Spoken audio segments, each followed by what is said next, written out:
Hello，大家好，又係我周文 Sir，歡迎繼續收睇我哋嘅的士過程。喺呢一度，我想同大家講下關於黑雨同颱風嘅問題。首先我都同大家講，颱風同黑雨一般嚟講，打嚟都唔會俾架車嚟開嘅。咁好多人話可唔可以開車揾多啲錢啊？理論上係唔得嘅。首先都可以同你講聲，就算架車係你自己，亦都可以同你講好重要嘅資訊。黑雨絕對唔贊成你揸車出嚟，尤其混能車，因為混能車一定係底嘅。只要水浸嘅話，你架車好大機會燒車嘅。就算係四仔都係危險嘅。黑雨其實我完全唔建議各位司機冒呢個生命喺度開車啦。反正加完錢你仲要俾人鬧嘅，咁冇意思啦，係咪先？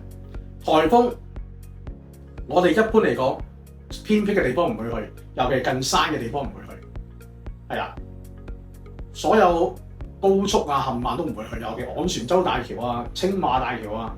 呢啲非常食風嘅位咧，係真係唔好掂，掂都唔好掂，真係成架車吹歪嚟嘅。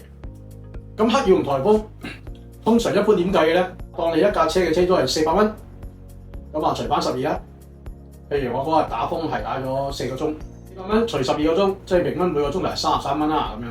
咁你而家啱啱個黑雨係5點鐘開始掛嘅，咁你未開工啊嘛？即係講緊夜間嘅話，掛到10點鐘，即係前後有5個鐘頭，咁你就將33蚊乘翻5，即係165蚊。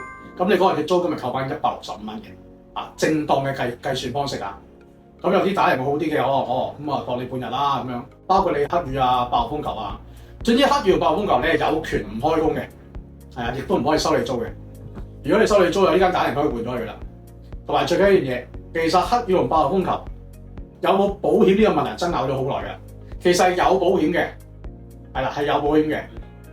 係賠俾第三者保險，但係你要承擔一定嘅數目，所以其實等同冇保險冇分別。因為就算你暴風球都要揸車出街嘅，你明唔明啊？如果你載緊客有冇事咧，乘客有事嘅話，保險公司會賠俾客，但係同你追討翻，所以其實等同冇保險㗎啦。